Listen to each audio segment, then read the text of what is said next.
the medical, and they said there's no way you can do that because that would have killed you. So he set it up again and shocked himself again just to prove it wouldn't kill him. Hi, how are you? Good, how are you? I'm good. Good. So I've got three. Yeah. Hi. Yeah. Good evening. Hello. Thanks for coming this evening. Thanks for coming for our information session. My name is Dawn Hughes, and I'm the Chemours Fayetteville Works Plant Manager. So listen, you just went through 4 stations with a lot of information, and I could just highlight and make my key message comment, but you heard all of it. So what I really want to do is ask you if you have any other questions. Yeah, you know, are there efforts being made to get out of fluorochemical manufacturing? We know that the EU is working really, really hard to make sure that this chemistry, because they just know how dangerous it is, and they know that the cost of continued exposures is so high. And we're experiencing it down here too. So just wanting to know what the plans are for the future. It's a great question. So I can share with you that within our R&D department, there's a lot of work looking at non-fluorinated solutions.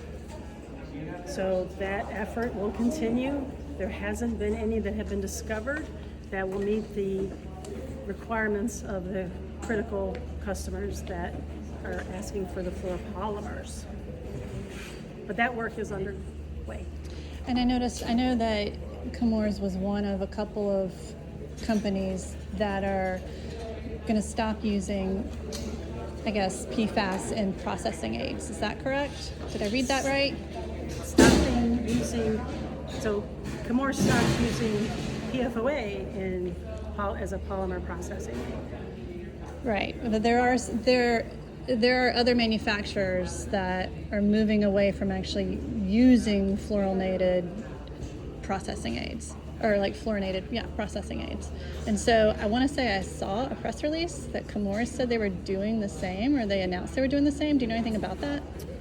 I do not. I'm not aware of any announcement that we're doing away with or moving away from that. But it is possible because there's 3 other companies that have committed to doing it.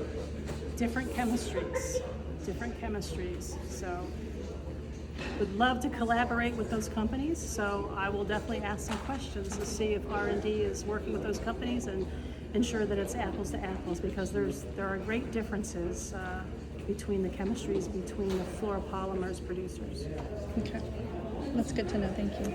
Yeah, no problem. Because again, as we talk about PFAS in the Chemours River, right? We are addressing the historic contamination of our fingerprint. There's other PFAS in the river, and what we're asking is for other companies to step up and really put the commitment in addressing and cleaning up that PFAS as we are doing. Yeah. And so when we talk about PFOA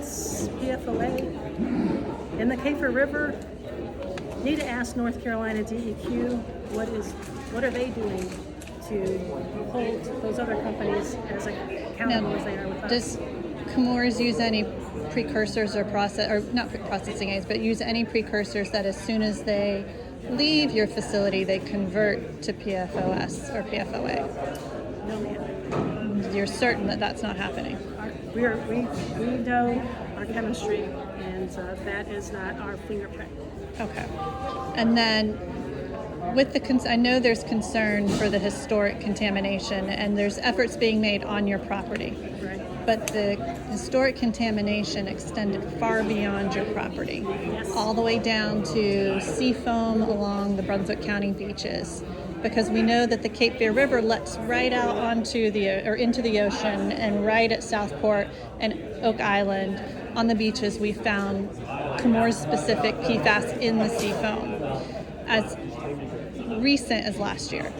So what efforts is Chemours doing to address cleaning up what's happening outside of the barrier wall that's being put in place?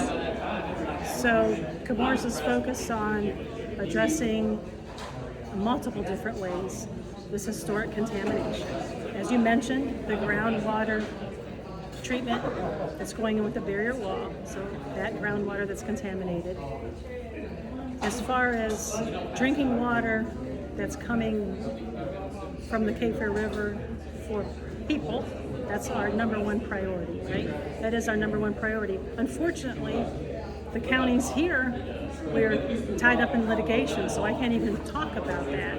I understand, but I guess this is my question: is why are you tied up in litigation? That's a really good question. Because wouldn't you want to give free Absolutely. water to everyone who's harmed? We would love to be able to sit and come to the table. Chemours is willing to work with anybody that's willing to work with us, just like in Bladen County. Where we came to the table, and now they're implementing a treatment system. Yeah. So here's my question. Aside from the litigation, because it's separate from litigation with the utilities, there are 49 public schools that are impacted in Brunswick and New Hanover County.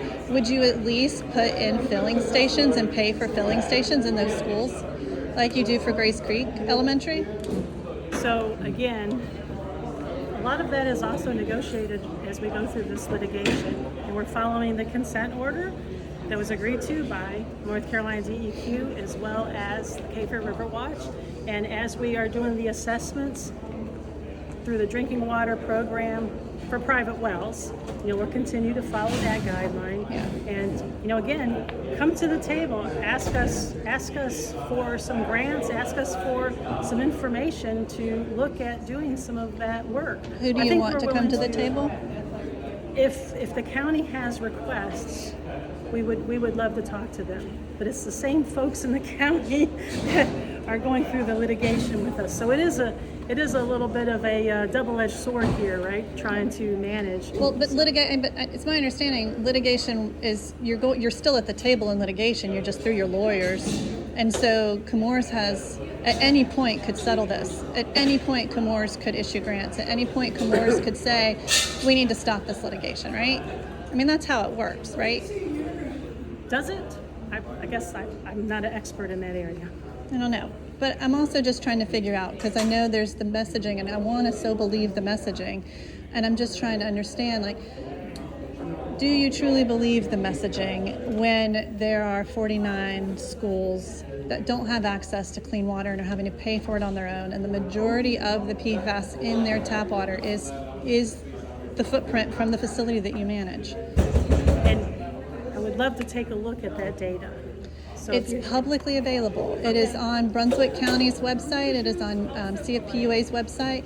They do the testing. They show the analytes, and they put it up on their website. It's always been there. That's great feedback that we will take a look at. So, I mean, I think it would go a long way if to just start giving the water instead of having to be told to give the water. Give these schools free water.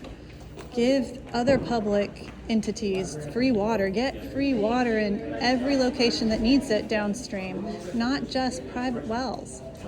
That's really great. Great probably feedback. have time for just one Appreciate more that. question at this point in time. Yeah, appreciate Do you that. have any questions? No, I think I'm good. Okay. All right. All right. Well, thank you. Thank you. Thank Have a you. good evening. Yep.